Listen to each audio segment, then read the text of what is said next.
Hello everyone. मैं doctor Dilip Soni, assistant professor sociology, government girls PG college Sidhi. आज आपसे समाजशास्त्र पर कुछ चर्चा करना चाह रहा हूँ। देखिए, समाजशास्त्र अन्य विषयों की तुलना में एक नवीन विज्ञान है। जैसे हम इतिहास, राजनीति, भूगोल, अर्थशास्त्र विषयों को देखते हैं तो उनकी तुलना में यह विषय जो है वो नवीन है। समाजशास्त्र का जन्म सन 1838 में फ्रांसीसी विद्वान अगस्त कांटे ने दिया।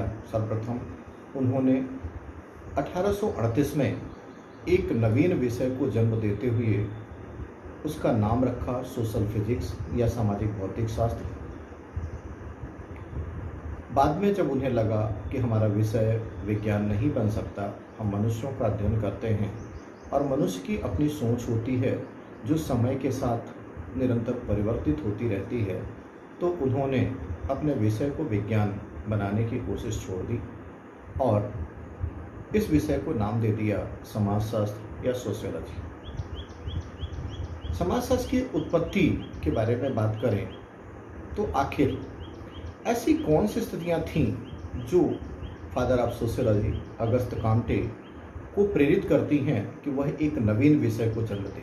सामान्यतः ऐसा नहीं होता कि हम नवीन विषय को जन्म दें, बल्कि जो विषय होते हैं उस पर हम सोचते हैं, काम करते हैं, उसे समझते हैं, पढ़ते हैं और उसमें और नॉलेज जो है वो जोड़ते जाते हैं। विभिन्न रिसर्च अनुसंधान के माध्यम से नवीन बातों को उसमें हम जोड़ते चले जाते हैं। लेकिन अगस्त कांटे के सामने ऐसी कौन सी परिस्थितियां थीं जो उसे प्रेरित करती हैं कि वह एक नए विषय को जन्म दे।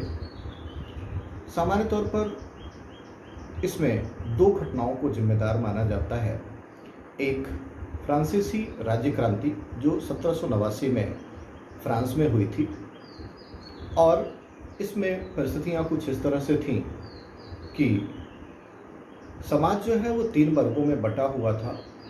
एक पादरी, धर्मगुरु, दूसरा शासक, राजा, जमींदार और तीसरा मजदूर या सामान्य जनता।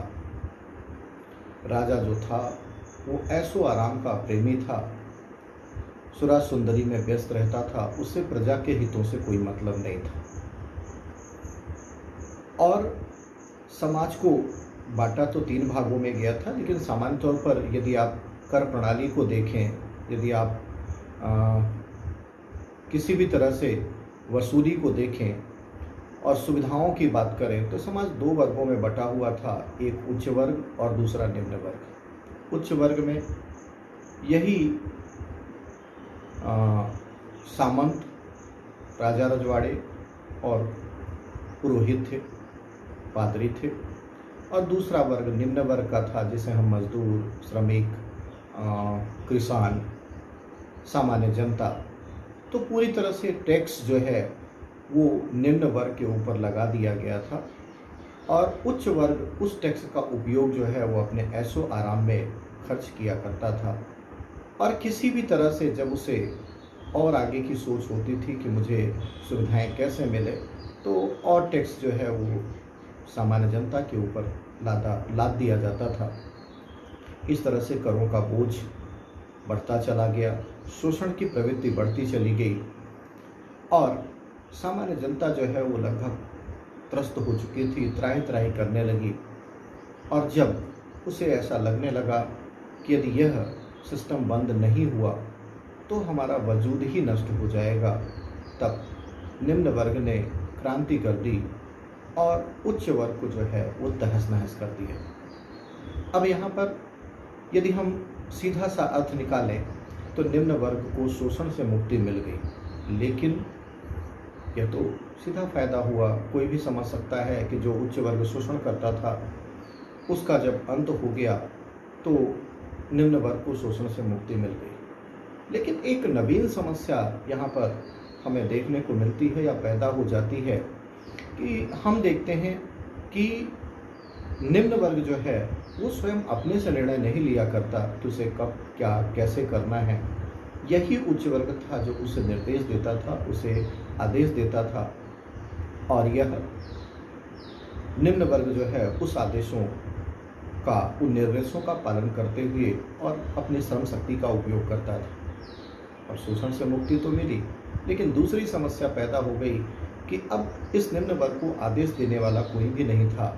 उसे यह समझ में ही नहीं आता था कि अब उसे क्या काम करना चाहिए, किस तरह से जीवन यापन करना चाहिए, और पूरी तरह से श्रम शक्ति का दुरुपयोग होने लगा।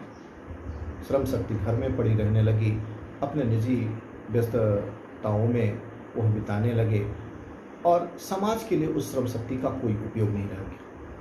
इससे समाज की व्यवस्था चरमराने लगी, बिगड़ने लगी। इस घटना को फ्रांसीसी विद्वान अगस्त काम्टे देख रहा था और उसे लगा कि एक नवीन विषय होना चाहिए, एक विषय होना चाहिए जो लोगों को यह बताए कि आखिर उन्हें करना क्या चाहिए। तो एक तो यह फ्रांस की राज्य क्रांति समाजशास्त्र की उत्पत्ति के लिए जिम्मेदार है। दूसरा, 18वीं शताब्दी में संपूर्ण यूरोप में औद्योगिक क्रांति होती है, इंडस्ट्रियल रिवॉल्यूशन होती है। जिस तरह से फ्रांस की राज्य क्रांति थी, यह एक खूनी क्रांति थी, लेकिन यदि हम औद्योगिक क्रांति की बात करें तो औद्योगिक क्रांति जो है वो खूनी क्रांति नहीं थी, बल्कि यह एक वैचारिक क्रांति थी। समाज के लोगों के विचारों में परिवर्तन आया। पहले औद्योगिक क्रांति के पहले यदि हम देखें तो सामान्य तौर पर हम सामाजिक जीवन बिताया करते थे और छोटी मोटी आर्थिक क्रियाएं करके, छोटे मोटे व्यवसाय करके, छोटे मोटे काम करके और एक सामान्य आमदनी प्राप्त करते थे और उससे अपना जीवन यापन चलाते थे। यदि परिवार नाम की इकाई को देखें तो पति और पत्नी और यदि उनके बच्चों को हम शामिल करें उस परिवार में, तो पति जो है वो कमाने के लिए जाता था, अपनी कमाई और सामान जो है वो अपनी पत्नी को उपलब्ध कराता था और पत्नी उस सामान और पैसे से घर का पालन पोषण, बच्चों का पालन पोषण जो है वो करती थी। लेकिन जैसे ही औद्योगिक क्रांति हुई, औद्योगिक क्रांति का जो मूल सिद्धांत था, more gold, more power, more wealth, ज़्यादा से ज़्यादा शक्ति, ज़्यादा से ज़्यादा संपत्ति, ज़्यादा से ज़्यादा सोना। सीधा सा एक लाइन में हम कहें कि हमारे जीवन का एकमात्र उद्देश्य केवल पैसा रह गया था। पैसे के अलावा हमारे जीवन में और कुछ महत्वपूर्ण नहीं रह गया था और उसका सीधा जो हमारे दिलो दिमाग पर पैसा हावी हुआ, उसका सीधा असर सामाजिक संस्थाओं पर दिखने लगा और परिवार, समाज यह भी पैसे के पीछे भागने लगे। रिश्ते नातों की कोई कदर नहीं रह गई। अभी हमने औद्योगिक क्रांति के पहले की चर्चा की कि पहले परिवार ऐसा होता था कि पति कमाने के लिए जाता था, पत्नी जो है वो घर की देखभाल करती थी और इस तरह से पाले गए बच्चे अपने माँ बाप के प्रति बड़ा सहानुभूति, बड़ा लगाव और समर्पण की भावना रखते थे, क्योंकि जब वह इस लायक नहीं थे बच्चे, तब माता पिता ने अपना अमूल्य समय, अमूल्य पैसा और अमूल्य सहयोग, सेवा करके उन बच्चों को पाल पोस कर बड़ा किया। लेकिन जब औद्योगिक क्रांति हो जाती है तो जैसा मैंने आपको कहा कि पैसे के पीछे हम भागने लगे, तो परिवार में भी पति की सोच बदली और वह यह सोचने लगा कि यदि हम 10,000 रुपये कमाते हैं, यदि मेरी पत्नी भी नौकरी करने लगे तो 5,000 रुपये तो कमाएगी और घर की आमदनी जो है 10 से बढ़कर 15,000 हो जाएगी। अब यहाँ एक समस्या पैदा हुई कि बच्चों की देखभाल कैसे करेंगे। तब इसका सीधा सा निर्णय लिया गया कि 1,000-2,000 की कोई नौकरानी, आया या सिस्टर रख लेंगे जो बच्चों की देखभाल करेगी। फिर भी 2,000 रुपये यदि उसे हम देते हैं तो 3,000 रुपये हम प्लस में जाएंगे और इस तरह से हमारी आमदनी जो है वो पहले की तुलना में 3,000 बढ़ जाएगी। यह एक उदाहरण है औद्योगिक क्रांति के प्रभाव को समझने के लिए। अब उस नौकरानी या आया के द्वारा पाले गए बच्चे जब बड़े हुए, दूसरों के द्वारा पाले गए बच्चे जब बड़े हुए, तो उन्होंने भी अपने माता पिता की सेवा करने की बजाय उन्हें पूरी तरह से नकार दिया और सीधा सा उनका मानना था कि आप पैसे के पीछे भाग रहे थे, आपने हमें समय नहीं दिया, केवल पैसा दिया। मैं भी पैसा देने को तैयार हूँ, क्योंकि मुझे भी ज़्यादा से ज़्यादा पैसा कमाना है। तो उन्होंने अपने माता पिता को ले जाकर और एडमिट करवा दिया वृद्धाश्रम में।